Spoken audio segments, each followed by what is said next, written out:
Oke, Assalamualaikum warahmatullahi wabarakatuh. Selamat siang adik-adik semua. Selamat bertemu lagi dengan saya secara asinkronus. Semoga kalian selalu berada di dalam lindungan Tuhan Yang Maha Esa dan juga selalu diberi kesehatan. Oke, pada pertemuan ketiga UAS atau pertemuan ke-10, atau kalau kita hitung dari UTS berarti ini adalah pertemuan ke-11. Ya, pokoknya ini adalah pertemuan ketiga perkuliahan UAS. Pada kesempatan kali ini, saya akan menjelaskan terkait proposal atau panduan proposal hibah Universitas Trunojoyo Madura untuk mahasiswa. Nah, karena masih ada beberapa yang bingung atau mungkin ada beberapa yang masih, Bu, ini harusnya isinya bagaimana? Saya akan coba menjelaskan. Nah, silahkan kalian mengisi daftar hadir yang sudah saya sebarkan linknya melalui Komting. Daftar hadir seperti biasa akan saya buka selama perkuliahan pukul 10.40 sampai dengan pukul 12.20. Begitupun juga dengan link pertanyaan, silahkan. Link pertanyaan sudah saya sampaikan juga ke Komting.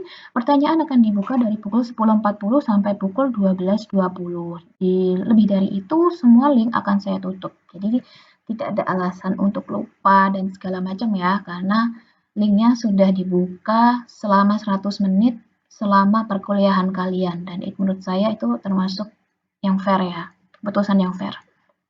Ya, untuk perkuliahan kali ini memang asinkronus dan saya memanfaatkan Google Form. Saya juga memanfaatkan video recording karena memang mohon maaf saya masih ada kelas untuk di pendidikan dan pelatihan dasar saya. Dan untuk pertanyaan sendiri akan saya jawab setelah penutupan atau setelah penutupan program pendidikan dan pelatihan yang dilakukan bertepatan dengan perkuliahan BMI ini. Gitu. Oke, pada kesempatan kali ini saya akan membuka panduannya. Semoga terlihat ya. Oke, panduan hibah penelitian dan pengabdian. Jadi fokus dari program hibah ini ada dua, yaitu hanya penelitian dan pengabdian masyarakat. Kalau yang kemarin PKM itu adalah kewirausahaan, sekarang tidak ada yang kewirausahaan. Jadi kalau seandainya kalian berminat tentang kewirausahaan, Ibu, saya nggak mau nih pengabdian, saya nggak mau penelitian, saya pengennya kewirausahaan. Berarti program kalian itu diarahkan ke pengabdian. Contohnya, kalian kalian ingin mengambil topik kewirausahaan, maka nanti kewirausahaannya itu diarahkan ke pengabdian. Contohnya, bagaimana menumbuhkan jiwa kewirausahaan, bagaimana cara menjual, bagaimana menjadi wirausaha yang unggul. Jadi seperti itu. Arahnya adalah mengarah kepada pengabdian masyarakat. Yang perlu kalian butuhkan di sini adalah yang pertama, kalian harus mencari atau mencari atau mendownload, bukan mengunggah ya, panduan hibah penelitian dan pengabdian masyarakat untuk mahasiswa. Yang kedua adalah silahkan kalian mencari RIP UTM, Rencana Induk Penelitian UTM. Oke, nah di sini tujuannya apa sih? Yang pasti tujuannya adalah meningkatkan kemampuan mahasiswa dalam pelaksanaan penelitian dan pengabdian masyarakat. Kenapa? Karena terutama ilmu pengetahuan itu adalah ilmu yang dinamis, terutama agribisnis. Agribisnis itu mungkin adalah suatu ilmu yang memadukan antara eksak dan juga sosial humaniora. Karena kita mempelajari terkait matematika, statistika, metode kuantitatif, tetapi lab kita itu bukan lab-lab seperti yang ada di eksak. Lab kita itu adalah masyarakat. Bisa kalian pahami bagaimana dinamisnya masyarakat itu. Nah, yang kedua, meningkatkan luaran publikasi dan menciptakan akademik atmosfer yang kondusif. Maksudnya seperti ini. Kalian tidak hanya bersaing dengan teman-teman kalian sendiri, tetapi kalian juga bersaing dengan teman-teman kalian yang lain yang ada di luar program studi agribisnis UTM dan juga di luar UTM sendiri. Ketika kalian merasa nyaman di UTM dengan prestasi kalian, dengan pencapaian kalian, belum tentu ketika kalian dilepas atau diterjunkan di masyarakat, kalian mengikuti, kalau selama mahasiswa kalian mengikuti perlombaan, atau nanti kalian menjadi wirausaha, ataupun kalian menjadi seorang karyawan, belum tentu kalian bisa bersaing jika kalian tidak mempunyai atau kalian tidak membangun sistem akademik atau atmosfer akademik yang kondusif. Itu ya. Nah, di sini sudah dijelaskan ya. Nah, yang pertama saya akan menjelaskan terkait hibah penelitian. Inti kegiatannya adalah pengamatan berbasis ilmu pengetahuan dan teknologi untuk mengungkapkan fenomena baru. Tujuannya mengungkapkan hubungan sebab akibat, aksi reaksi, rancang bangun, perilaku sosial, ekonomi, pendidikan, kesehatan atau budaya, baik eksperimental maupun deskriptif. Jadi, untuk yang mengambil hibah penelitian, sifatnya boleh eksperimen, boleh juga deskriptif. Jadi boleh juga dalam artian kalian mencoba sesuatu yang baru yang memang itu belum ada lalu kalian coba, jadi finding something new, atau memang secara deskriptif. Secara deskriptif ini biasanya studi kasus ataupun survei atau ya menggunakan kuesioner ataupun angket. Nah, di sini kita itu kan ilmunya adalah sosial humaniora. Kalau kalian memang merasa kesulitan, Bu, kalau penelitian apakah harus di lab? Tidak. Kalau eksperimental, ya mungkin di lab. Tapi kan tidak semua eksperimental di lab. Contohnya, ketika kalian membuat suatu terobosan membuat pestisida organik atau kalian membuat pupuk organik, apakah itu di lab? Kan tidak. Kalian bisa langsung terjun di masyarakat, tidak hanya di lab saja. Tidak harus kalian melakukan penelitian yang berarti saya harus menciptakan hal-hal baru, tidak. Di situ ada dijelaskan di sini adalah ini, perilaku sosial, ekonomi. Nah, di situ perilaku sosial seperti apa? Contoh paling gampang penelitian yang bisa dilakukan untuk perilaku sosial itu adalah bagaimana sih pandemi ini mengubah kebiasaan, mengubah daya beli, mengubah konsumsi, ya kan? Lalu bagaimana mempengaruhi perekonomian, mempengaruhi pendapatan, mempengaruhi penjualan. Itu salah satu penelitian-penelitian atau topik penelitian yang bisa dilakukan oleh seorang agribisnis. Lalu selanjutnya, bisa sesuai bidang ilmu, bisa lintas bidang ilmu. Saya mensarankan kepada kalian, karena kalian masih semester 1, dan kalian satu kelompok itu sama bidang ilmu, saya sarankan memang kalian sesuai dengan bidang ilmu kalian.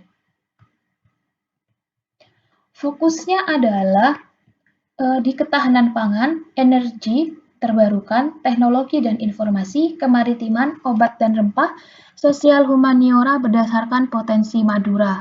Anggota maksimal 3 orang. Jadi anggotanya maksimal 3 orang ya. Jadi kalau seandainya anggotanya 2 orang ya udah nggak apa-apa 2 orang aja. Karena maksimal 3 orang. Bagi anggotanya yang lebih dari 3 orang, silahkan dikonsultasikan ke pembimbingnya. Oke? Oke.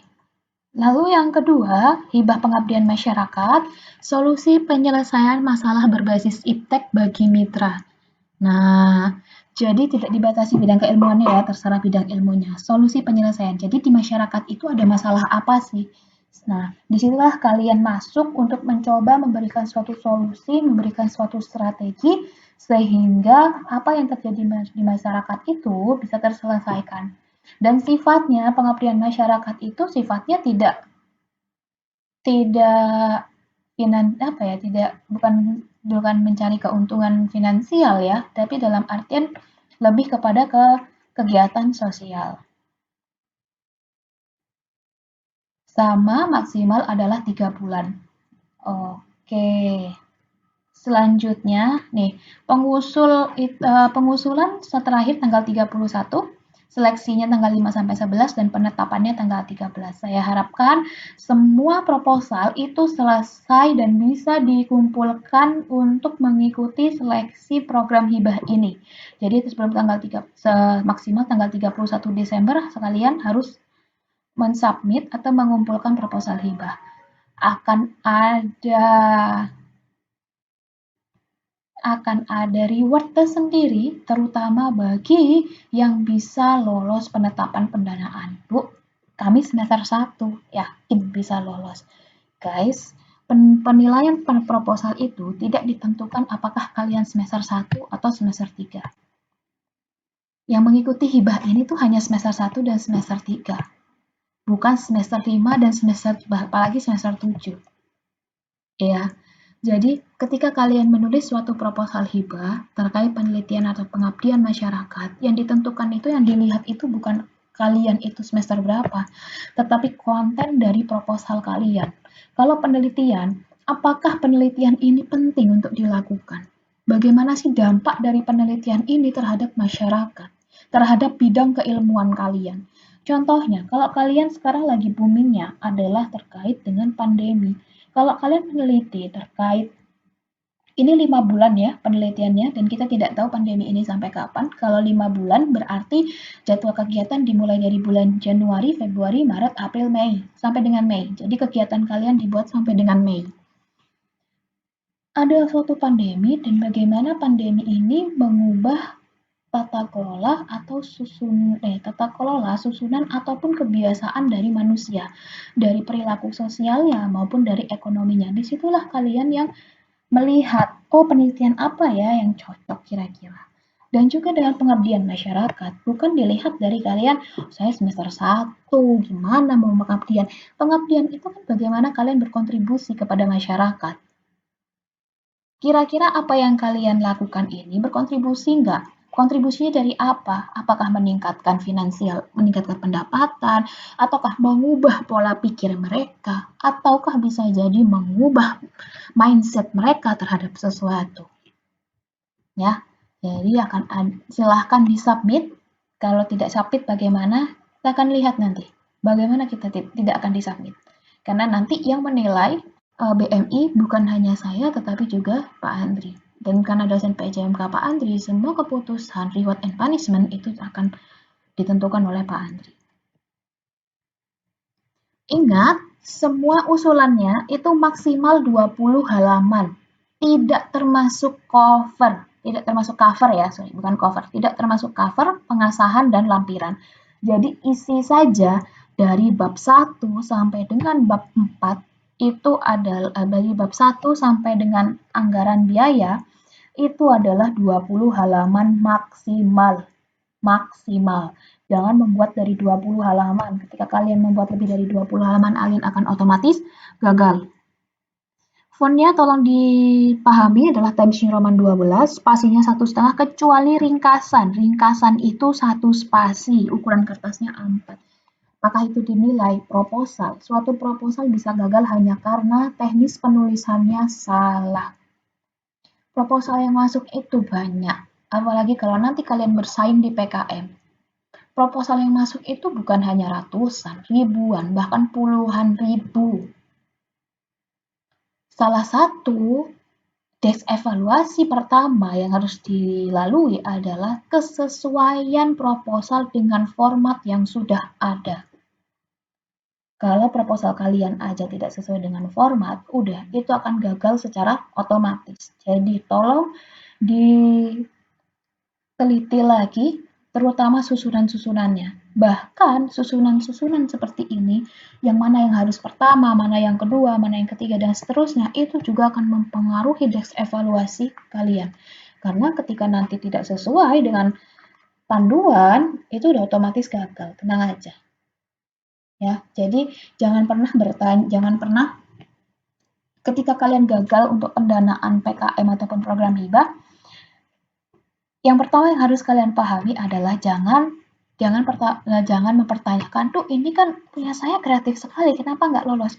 Coba sebelum kalian menjudge bahwa hasil karya kalian kreatif, dilihat formatnya sudah sesuai atau belum, ataukah ada yang kelewatan. Mungkin bisa jadi nggak ada daftar isinya, atau tidak ada ringkasannya, atau bahkan halaman pengesahannya belum ditandatangani. Itu hal yang penting yang terkadang lalai dilakukan oleh pendaftar hibah. Oke, untuk penelitian. Di sini pendanaannya adalah 5 sampai dengan 7 juta. Oke. Halaman sampul, sudah ada ya nih halaman sampul. Oke, lalu halaman pengesahan. Jangan lupa di halaman pengesahannya. Oke, ingat jangan, karena deadline-nya 31 Desember, tolong selesaikan sebelum tanggal 31 Desember. Sehingga apa? Sehingga kalian tidak menodong dosen pembimbingnya. Terutama bagi kalian yang belum pernah sama sekali bimbingan dengan dosen pembimbing. Ujuk-ujuk, Ibu, Bapak, saya minta tanda tangan proposal. Loh, kalian tidak pernah bimbingan dengan saya, proposal apa ini? Pasti akan ditanyakan seperti itu. Setidaknya suwun lah, menyapa lah dosen pembimbingnya ya. Jangan ujuk-ujuk langsung minta tanda tangan. Tolong etikanya, oke? Dan ya, terkait penodongan. Tolong sebelum tanggal 31 itu diselesaikan. Jadi jangan sampai tanggal 30 kalian baru menyelesaikan, tanggal 30 kalian sampaikan ke dosennya, ternyata dosennya sibuk, lalu nanti kalian menyalahkan dosennya. Ibu nggak mau tanda tangan, bapak nggak mau tanda tangan, saya nggak bisa ngumpulin. Nah, lalu kalian lapor sama Kaprodi, dosen pembimbingnya tidak bisa diajak kerjasama. Oke, disinilah terjadi miskomunikasi dan ketidaklancaran informasi. Saya sudah ingatkan kepada kalian ya. Tolong buat cover yang seperti ini. Begitupun juga dengan halaman pengesahannya harus sesuai dengan ini. Ingat, di sini adalah ketua, dosen pembimbing, wakil dekan 3 ya, bukan dekan tapi wakil dekan 3. Daftar isi harus ada ringkasan. Ringkasan itu isinya apa? Ringkasan itu terkait dengan pendahuluan, tinjauan pustaka, dan juga metodenya. Nggak usah disampaikan organisasi timnya. Silahkan sampaikan juga jadwalnya, tapi nggak usah anggota saya ini nggak usah. Jadi ringkasan itu adalah isinya terkait pendahuluan kalian seperti apa, teori yang digunakan itu apa, dan metode yang digunakan apa, jadwal pelaksanaannya berapa lama, serta biaya mungkin bisa dimasukkan di ringkasan. Silahkan. Oke. Pendahuluan latar belakang. Ketika kalian menyusun suatu latar belakang itu terserah apakah kalian akan membuat latar belakang dari umum ke khusus atau langsung ke khusus saja. Dan ingat, latar belakang itu bentuknya segitiga terbalik. Segitiga terbalik itu bagaimana? Kalian menggambarkan secara makro, secara general, secara umum, lalu baru kalian masuk ke topik kalian itu apa. Itu latar belakang. Dan tolong latar belakang jangan loncat-loncat. Latar belakang ini penting sayang ketika kalian menuliskan suatu proposal. Karena yang dilihat pertama kali itu adalah latar belakang. Urgensi kalian melakukan penelitian itu bisa terlihat di latar belakang. Yang kedua, permasalahan. Apa sih masalahnya? Kalian kan punya latar belakang. Contohnya, latar belakangnya adalah adanya pandemi ini mengubah perilaku manusia, perilaku konsumsi dari masyarakat. Masalahnya apa? Masalahnya adalah pendapatannya kan berkurang, sehingga masyarakat itu harus pintar-pintar dalam mengelola pendapatan dan memastikan pendapatan ini sesuai atau cukup untuk konsumsi membiayai konsumsi mereka selama 1 bulan. Itu contoh permasalahan. Tujuannya apa? Tujuan bisa dilihat dari permasalahan. Di permasalahan itu kan ada pertanyaan-pertanyaan. Nah, pertanyaan itulah tujuan itu menjawab pertanyaan itu. Jadi kalau seumpamanya permasalahannya adalah bagaimana pandemi mengubah pola konsumsi masyarakat. Tujuannya adalah mempelajari perubahan pola konsumsi masyarakat selama pandemi. Itu tujuan. Jadi setelah di permasalahan itu kan pasti ada kalimat-kalimat tanya. Nah, disitulah tujuannya. Jadi tujuan itu adalah pernyataan dari kalimat tanya, menjawab kalimat-kalimat tanya tersebut. Urgensi penelitian. Kepentingan kalian melakukan penelitian itu apa sih? Penting nggak sih? Itu. Kenapa penting? Di situ argumentasi kalian harus kuat. Dan target luarannya apa? Target luaran pertama untuk dijurnalkan, untuk LKTI, atau untuk mendapatkan hak paten, atau ya hak kekayaan intelektual merupakan hak paten, mendapatkan prototipe, itu ya. Tadi target luarannya. Kalau kalian itu adalah penelitiannya dalam topiknya perilaku sosial ataupun ekonomi, maka target luarannya kebanyakan adalah berkisaran LKTI, jurnal, seperti itu. Kalau kalian memang penelitiannya adalah finding something new dalam artian making new product, maka target luarannya salah satunya adalah prototype produk kalian. Kalau kalian punya produk adalah pestisida, prototipe pestisida itu target luarannya. Kalau kalian membuat pupuk, ya pupuk itu target luarannya. Jadi ketika penelitian ini selesai, targetnya itu ada. Produk itu ada. Kalau tidak ada, berarti kalian gagal penelitiannya. Oke? Tinjauan pustaka, teori penunjang. Jadi teorinya apa? Kalau kalian seumpamanya terkait dengan pestisida organik, teorinya apa? Pestisida itu apa? Pestisida organik apa? Perbedaan antara organik dan anorganik apa? Nah, lalu hasil penelitian terdahulu. Nah, untuk yang penelitian terdahulu, jadi seperti diungkapkan tadi, mohon maaf ya kalau videonya terjeda karena ada kesalahan teknis. Jadi penelitian-penelitian apa saja sih yang sudah dilakukan sebelum kalian melakukan penelitian itu? Nah, jadi di situ akan terlihat urgensi dari penelitiannya, gap antara yang sudah dilakukan orang lain dengan yang akan kalian lakukan. Kalau seandainya kalian mengulang penelitian orang lain, itu jelas proposal kalian tidak akan diterima. Jadi kalau kalian ingin proposal itu diterima terhadap yang penelitian, silahkan dari hasil-hasil penelitian terdahulu, kalian lihat gap-nya. Kalian lihat apa sih yang belum dilakukan oleh orang-orang atau oleh penelitian-penelitian terdahulu. Di situ bisa masuk ke urgensinya. Karena memang di penelitian ini belum pernah dilakukan sehingga penting dampaknya ke masyarakat dan segala macam. Seperti itu ya.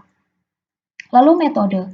Metode penelitian itu akan bergantung dari tujuan kalian atau permasalahan kalian. Jadi metode ini adalah cara kalian untuk menjawab tujuan atau untuk menjawab permasalahan. Kalau seandainya permasalahan kalian ada 3, apakah metodenya harus 3? Tidak harus 3. Tetapi metode itu harus bisa menjawab permasalahan tersebut.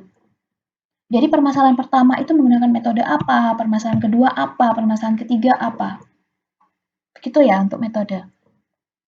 Nah, untuk jadwal, tolong membuat jadwal sedetail mungkin. Karena kalian ada 5 bulan, terhitung dari bulan Januari, silakan kalian buat penjadwalannya dari bulan Januari. Karena itu tanggal 15, kita lihat bulan Januari di sini. Oke, di sini pengumuman berarti dimulai dari tanggal 18, yang mana ini adalah minggu keempat. Minggu ketiga. Jadi Januari, Februari, Maret, April, Mei. Maksimal 5 bulan berarti dari Januari sampai dengan Mei. Buatlah jadwal itu per minggu. Jangan per bulan, lebih gampang per minggu. Itu lebih detail dan lebih disukai. Daripada kalian membuat jadwalnya per bulan. Jadi minggu ketiga dan keempat Januari kegiatan kalian apa, lalu minggu pertama Februari kalian apa, seterusnya sampai selama 5 bulan. Ya, buatlah jadwal itu per minggu selama 5 bulan. Lalu selanjutnya anggaran biaya. Anggaran biaya ini kan dari 5 sampai 7 juta. Silahkan membuat anggaran itu dari 5 sampai 7 juta. Jangan kurang dari 5, jangan lebih dari 7. Better kalau kalian bisa memanfaatkan anggaran itu dengan semaksimal mungkin sampai dengan 7 juta. Nah, kalau kalian bingung, kalian bisa melihat kira-kira kalau untuk penelitian itu seperti apa ya pola anggarannya. Coba kita lihat.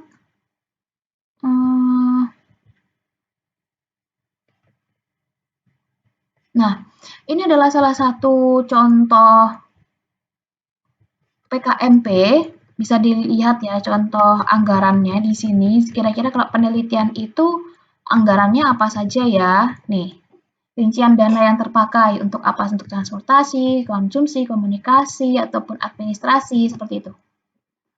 Ya, jadi silahkan jika kalian bingung tentang anggaran biaya ini isinya apa saja, silahkan kalian melihat proposal-proposal yang memang sudah jadi. Proposal-proposal yang sudah diterima, yang pernah didanai.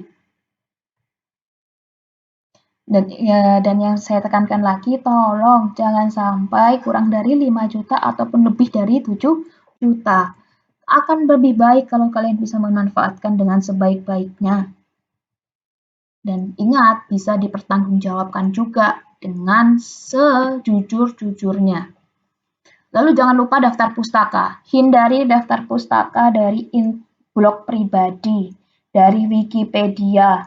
Saya sudah mengingatkan selama BMI bahwa dari pustaka-pustaka yang blog pribadi, Wikipedia itu tidak bisa diterima ya Mbak.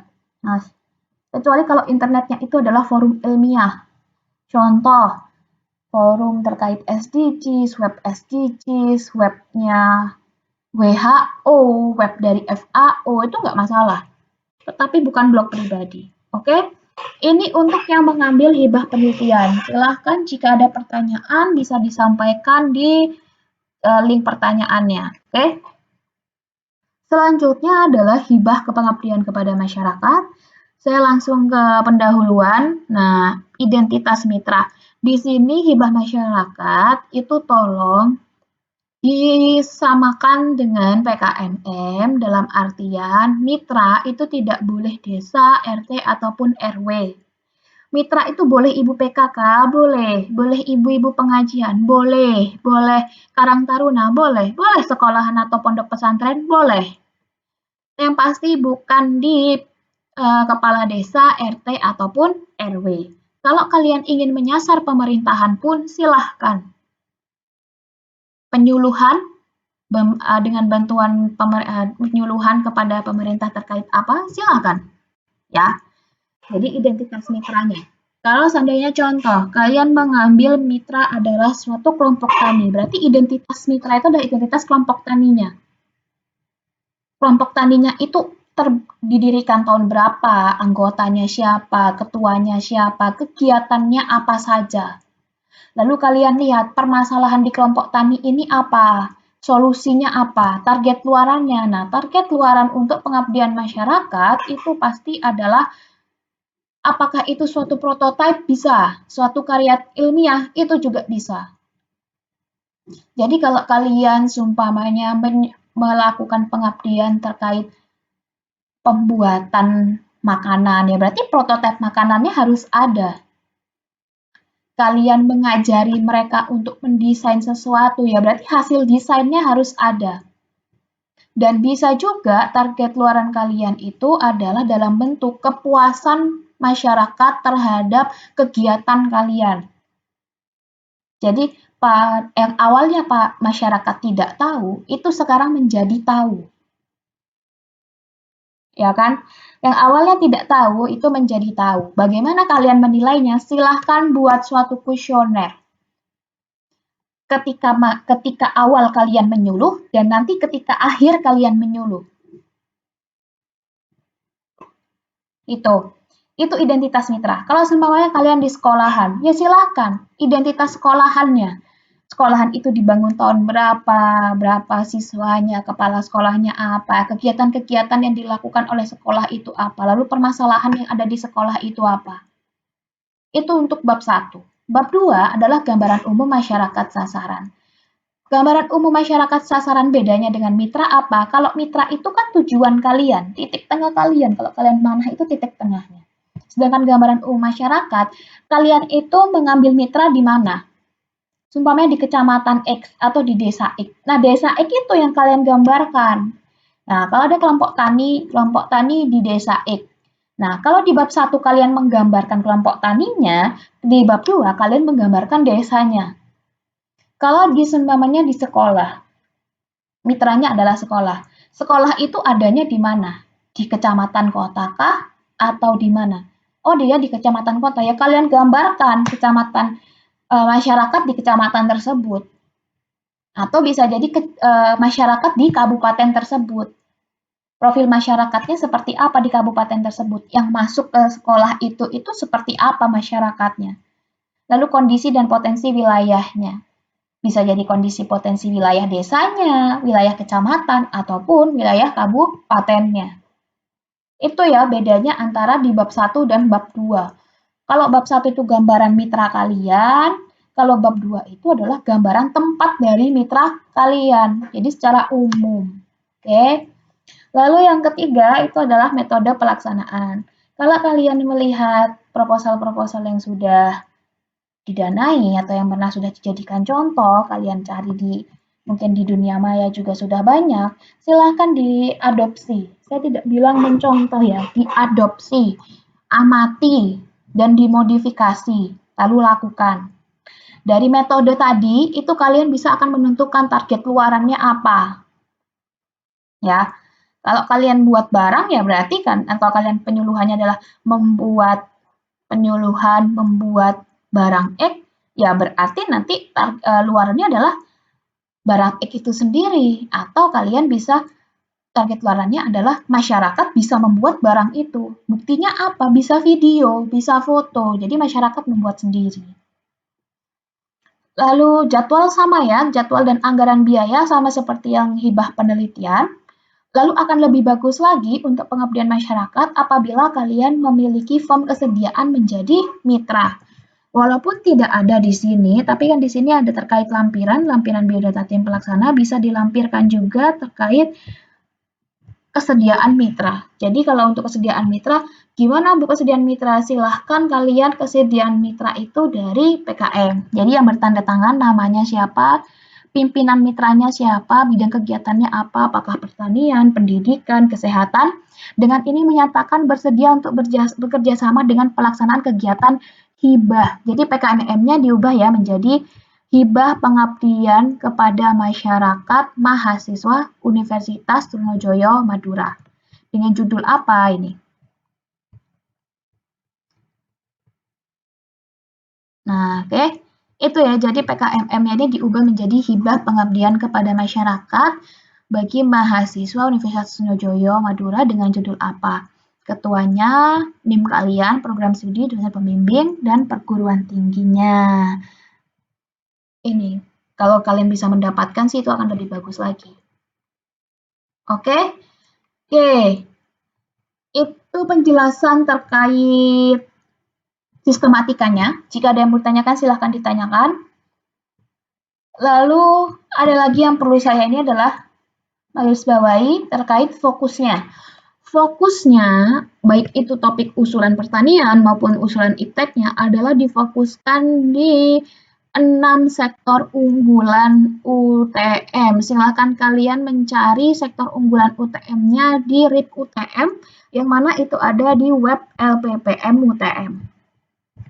Nah, 6 sektor unggulan yang ada di UTM, itu ada 6, yaitu ada bidang ketahanan pangan, energi dan energi terbarukan, teknologi dan informasi, kemaritiman, obat dan rempah, serta bidang sosial humaniora. Cakupannya seperti apa? Cakupannya nih, kalau untuk ketahanan pangan, itu adalah ini cakupannya. Mulai dari pengembangan teknologi dan produksi, diversifikasi pasca panen dan konsumsi, kelembagaan industri, dan pendampingan. Ini berlaku untuk penelitian dan pengabdian masyarakat. Ya, ini berlaku untuk penelitian dan pengabdian masyarakat. Jadi nggak usah bingung, Bu, kalau seandainya bidang ketahanan pangan, pengabdiannya bagaimana? Contoh, di sini ada terkait dengan mekanisasi dan modernisasi peralatan produksi pangan. Kalian bisa menyuluh kalau mereka di sana belum menggunakan apa istilahnya, belum ada teknologi informasi di sana, ya kalian bisa menyuluh bagaimana mengubah mindset mereka untuk memasukkan unsur teknologi informasi itu kepada bidang pekerjaannya, bidang pekerjaan mereka, seperti itu. Di sini ada ya. Nah, silahkan kalian cari RIP-nya. Ini untuk energi terbarukan, teknologi bidang energi, ada energi alternatif, Kalau yang ini bidang teknologi, nah ada pengembangan teknologi informasi untuk pendidikan, untuk energi, dan juga ada untuk ekonomi kreatif. Lalu ini yang di bidang kemaritiman. Selanjutnya ini adalah di bidang obat dan rempah, terkait pengembangan obat dan rempah, standarisasi. Lalu ini yang bidang humaniora, terkait dengan regulasi dan kebijakannya, terkait dengan masyarakat, yang mana itu tenaga kerjaan, perempuan, anak, dan percepatan ekonomi.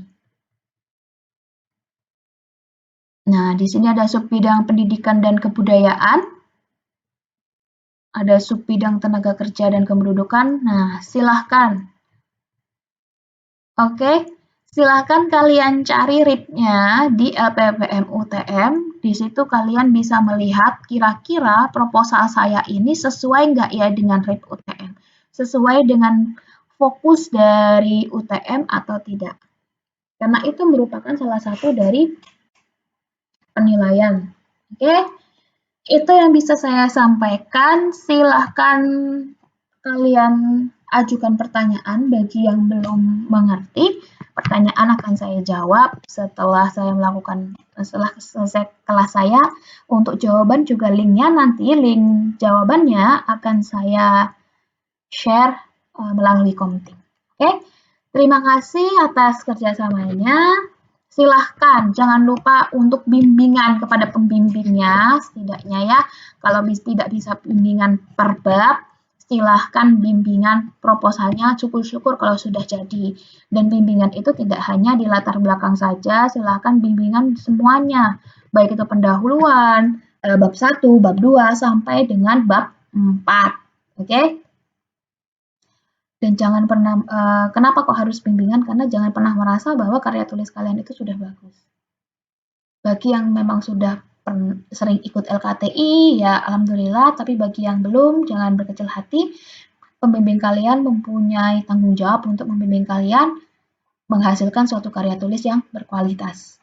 Oke, kurang lebihnya saya mohon maaf, saya tunggu pertanyaannya. Dan juga jangan lupa pertanyaan absen akan saya buka dari 10.40 hingga 12.20.